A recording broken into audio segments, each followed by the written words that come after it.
प्रथम अध्याय। श्री गणेशाय नमः। श्री शिवपुराण महात्म्य। शौनकଙ୍କର साधना विषयक प्रश्न एवं उत्तर रूपे सुतमुनिଙ୍କ मुखରୁ शिवपुराण उत्कृष्ट महिमा वर्णना। श्री शौनक पचारिले, हे महाज्ञानी सुतमुनि, आपण ତ ସମସ୍ତ ସିଦ୍ଧାନ୍ତର ଜ୍ଞାତା। ପ୍ରଭୁ ପୁରାଣମାନଙ୍କ କଥାରୁ ସାରତତ୍ତ୍ୱ ଉଦ୍ଧାର କରି ମୋ ଆଗରେ ବିଶେଷ ରୂପେ ବର୍ଣ୍ଣନା କରନ୍ତୁ।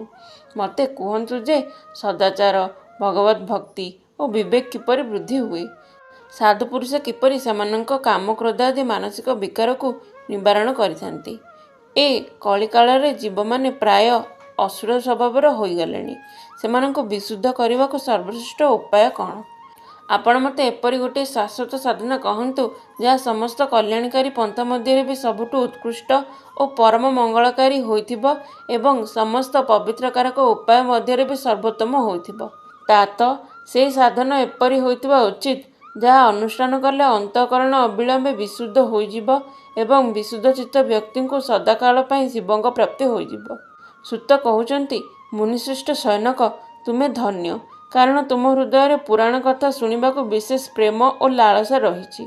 ଏଣୁ ମୁଁ ଶୁଦ୍ଧ ବୁଦ୍ଧିରେ ବିଚାର କରି ତୁମ ସମକ୍ଷରେ ପରମୋତ୍ତମ ଶାସ୍ତ୍ରର ବ୍ୟାଖ୍ୟାନ କରୁଛି। ପଶ୍ଚ ତାହା ସମସ୍ତ ଶାସ୍ତ୍ରୋକ୍ତ ସିଦ୍ଧାନ୍ତରେ ପରିପୂର୍ଣ୍ଣ, ଭକ୍ତି ଇତ୍ୟାଦିର ବୃଦ୍ଧିକାରକ ଏବଂ ଭଗବାନ ଶିବଙ୍କୁ ସନ୍ତୁଷ୍ଟ କରିଥାଏ। ତାହା କର୍ଣ୍ଣ ନିମନ୍ତେ ଅମୃତ ତୁଲ୍ୟ ତଥା ଦିବ୍ୟ। ତୁମେ ତାହା ଶ୍ରବଣ କର। ମୁନେ, ସେହି ପରମ ଉତ୍ତମ ଶାସ୍ତ୍ର ହେଲା ଶିବପୁରାଣ।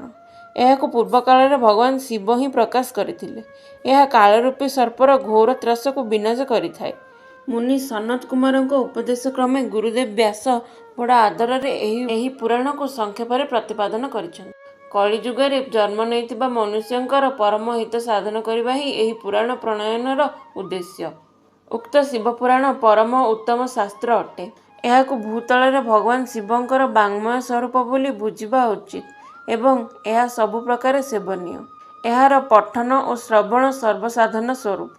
ଏହାଦ୍ୱାରା ମନୁଷ୍ୟ ଶିବଭକ୍ତି ଲାଭ କରିବା ସଙ୍ଗେ ସଙ୍ଗେ ଶ୍ରେଷ୍ଠତମ ସ୍ଥିତିରେ ପହଞ୍ଚି ଶିବପଦକୁ ପ୍ରାପ୍ତ ହୁଏ।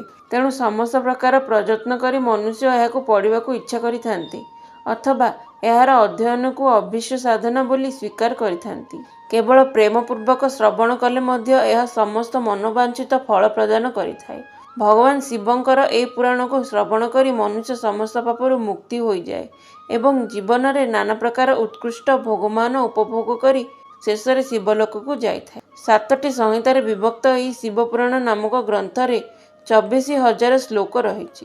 ମନୁଷ୍ୟ ଭକ୍ତି, ଜ୍ଞାନ ଓ ବୈରାଗ୍ୟରେ ସମ୍ପନ୍ନ ହୋଇ ଏହାକୁ ଆଦରପୂର୍ବକ ଶ୍ରବଣ କରିବା ଉଚିତ। ଉକ୍ତ ସପ୍ତସଂହିତା ଯୁକ୍ତ ଦିବ୍ୟ ଶିବପୁରାଣ ପରବ୍ରହ୍ମ ପରମାତ୍ମାଙ୍କ ପରି ବିରାଜମାନ ଏବଂ ଏହା ସବୁଠୁ ଉତ୍କୃଷ୍ଟ ଗତି ପ୍ରଦାନ କରିଥାଏ। ଯେ ନିରନ୍ତର ଅନୁସନ୍ଧାନ ପୂର୍ବକ ଏହି ଶିବପୁରାଣକୁ ବ୍ୟାଖ୍ୟା କରେ ଅଥବା ନିତ୍ୟ ପ୍ରେମପୂର୍ବକ ପାଠ କରେ, ସେ ଯେ ନିଶ୍ଚିତ ରୂପେ ପୁଣ୍ୟାତ୍ମା, ଏଥିରେ ସନ୍ଦେହ ନାହିଁ। ଯେଉଁ ସୁଜ୍ଞାନ ମନୁଷ୍ୟ ଅନ୍ତକାଳରେ ଭକ୍ତିପୂର୍ବକ ଏହି ପୁରାଣକୁ ଶ୍ରବଣ କରେ, ତା ଉପରେ ପ୍ରଭୁ ମହେଶ୍ୱର ଅତ୍ୟନ୍ତ ପ୍ରସନ୍ନ ହୋଇ ତାକୁ ଆପଣା ପଦ ପ୍ରଦାନ କରନ୍ତି। ଯେ ପ୍ରତିଦିନ ଆଦରରେ ଏହି ପୁରାଣକୁ ପୂଜା କରେ, ଏ ସଂସାରରେ ସମସ୍ତ ଭୋଗ ଉପଭୋଗ କରି ଅନ୍ତକାଳରେ ଭଗବାନ ଶିବଙ୍କ ପଦକୁ ପ୍ରାପ୍ତ ହୁଏ। ଯେ ପ୍ରତିଦିନ ନିରଳସ ହୋଇ ଶିବପୁରାଣ ପଟ୍ଟବସ୍ତ୍ର ଇତ୍ୟାଦିରେ ଗୁଡ଼ାଇ ଯତ୍ନରେ ରଖି ଏହାର ସମ୍ମାନ କରେ, ସେ ସଦା ସୁଖୀ ରହେ।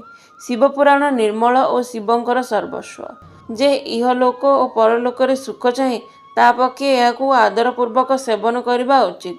ଏହି ନିର୍ମଳ ଓ ଉତ୍ତମ ପୁରାଣ ଧର୍ମ, ଅର୍ଥ, କାମ ଓ ମୋକ୍ଷ ରୂପୀ 4 ପୁରୁଷାର୍ଥ ପ୍ରଦାନ କରିଥାଏ। ତେଣୁ ସର୍ବଦା ଏହାକୁ ପ୍ରେମପୂର୍ବକ ଶ୍ରବଣ ଓ ପଠନ କରିବା ଉଚିତ। ପ୍ରଥମ ଅଧ୍ୟାୟ ସମାପ୍ତ। ଯଦି ଆପଣଙ୍କୁ ଏହି ଭିଡ଼ିଓଟି ପସନ୍ଦ ଆସେ ତେବେ ଲାଇକ୍, ସେୟାର, ସବସ୍କ୍ରାଇବ୍ କରିବାକୁ ଭୁଲନ୍ତୁ ନାହିଁ।